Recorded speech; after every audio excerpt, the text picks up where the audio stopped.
Obviously, I did a video on the first house, and obviously directly opposite there is a seventh house. So it's kind of like an important axis in everybody's chart. But I didn't realize the actual interest in the seventh house, really, to be honest. And I was bombarded with loads of comments, and I can't answer all the comments. I've realized it just takes too much time.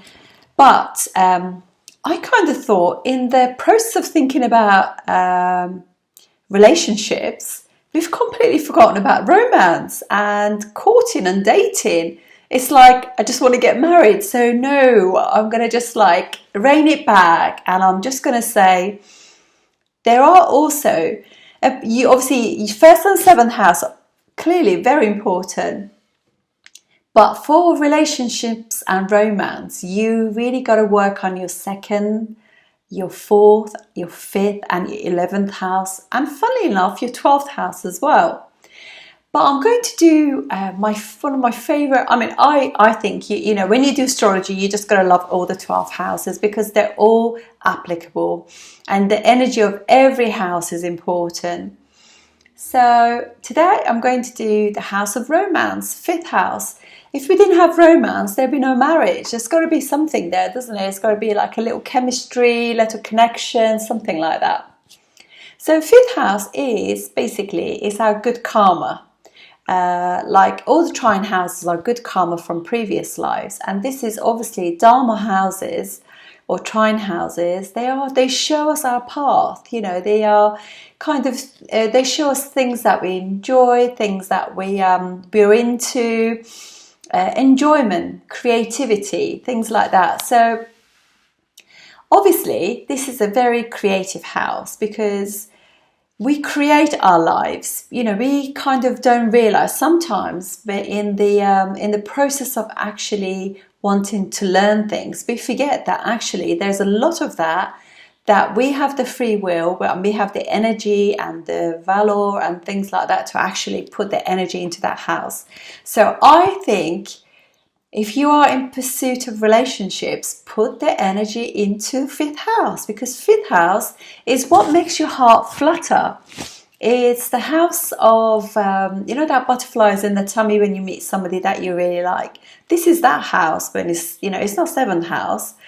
But so I just wanted to just say, like, obviously, romance is fifth house. So it's children, fun, games, you know, fooling around, intelligence, education, things like that are all to do with the fifth house, house of enjoyment, basically.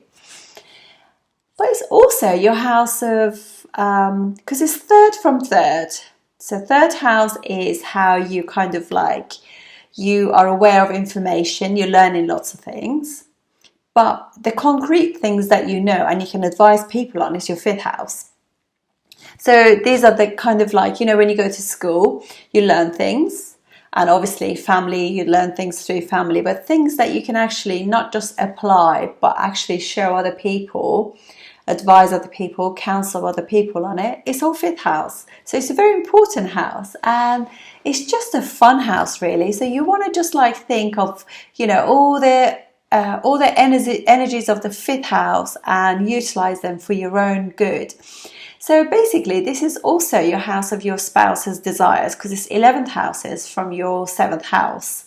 So 7th house is your spouse, and if you count 11 houses, 11th house of desires and gains and things like that.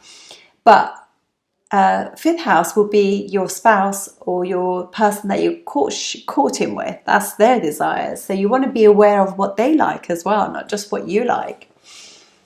And so in order to have a really fun relationships, you need to create a fun relationship. So you've got to be aware. This is where you need to know about your first house. You need to know who you are, what you like, your dislikes, and be open also to new information, new things, you know, and just go for it, you know, because this is where this is your actual heart, if you like. So you want to go for it. You want to give something a go. Be open-minded, be open-hearted. Go and just kind of like, don't have an idea in your head and perceive things to be a particular way. Actually going and doing and creating that.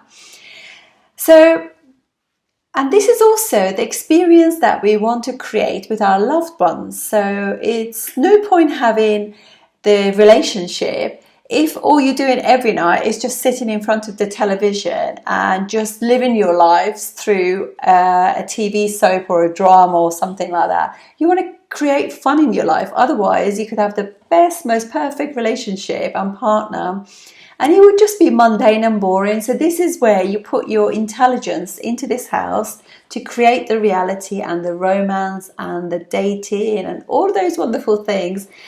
Open your heart and falling in love. This is that house, the house of dating and falling in love and chemistry and passion. This is it. This is the house.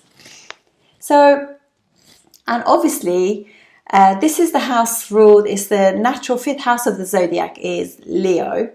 And natural ruler, obviously the ruler of Leo is the sun. So this is it, when you actually have the romance and living the creative life that you feel you deserve, because this is when you need to know, what do I deserve in love?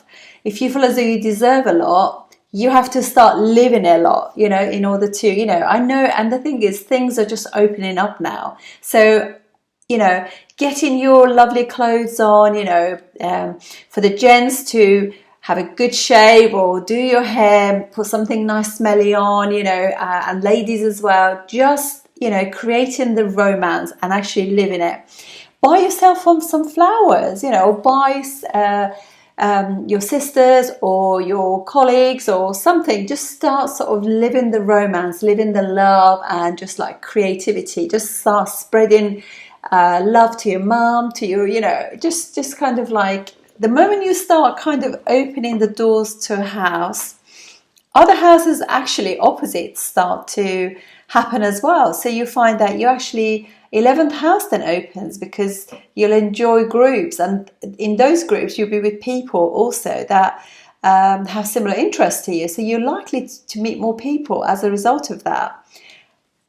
This is so important. Like 3rd house is your house of communications and friends and hobbies and things like that. But this is the real stuff that you really enjoy, like sports and cinema, theatre, all those entertainment, enjoyment, all of that is made in the 5th house. So you want to kind of like obviously look at any aspects, any planets in there in the 5th house, your 5th lord, because obviously they can create really good yogas in your chart as well. And just kind of like start, if it's weak, you know, obviously any aspects or anything like that is very important as well. But if you have any kind of like, if your planet, your 5th house planet is weak, then you want to work on that, get all the remedies for that house done, but also start living that enjoyment life and everything. So put a little more effort into getting ready. And even if you work from home, get ready. I even put perfume on. I know it's really daft, but I do, because I might not see anybody during the day, but you know, I go for a walk, and I think, you know, I'm not doing it for everybody else, I'm doing it for myself, to make myself feel good, because it's not a great time of the year at the moment. Well, this year is just, you know, Saturn is quite strong at the moment. So anyway, so yeah, so this is all kind of all about like all the wonderful things, falling in love and expressing yourself, because obviously this is 3rd house is self-expression. This is seriously expressing yourself, but seriously expressing yourself to the people that you feel a connection with, because you're trying to send a message to them that, you know, so you can actually come together and be able to express yourself in a relationship, in a romance, and keep it going. But one of the worst things about this house could also be, because of the sun, is ego. So you want to push that aside. In a relationship, nobody wants an ego, because when you start dating somebody and you like them, you want the best for them and they want the best for you. And actually, when you then commit to each other in a relationship, you want to explore that even more, because, you know, through that, you know, obviously 5th house kicks your children, you know, it's a house of children as well. So how you are with your partner will have a reflection on how your children are and how they actually absorb the goodness in the world and the relationship they go into. So we are, if you like, the teachers of our children. So if we're always picking faults with our partners and go on dates and he's this, he's that, no, he's, just, okay, if there's not connection, that's fine, but you don't, move on to the next person. But there is something like not to be micromanaging your dates as well, so enjoying the moment. This is really the house of enjoyment and receptivity of that love and chemistry. Oh my gosh, so important. So that's it. I think I will kind of do combinations of everything now, because it's important to activate the correct houses, not just the 7th house. So I'll see you soon. Look after yourself. Thank you.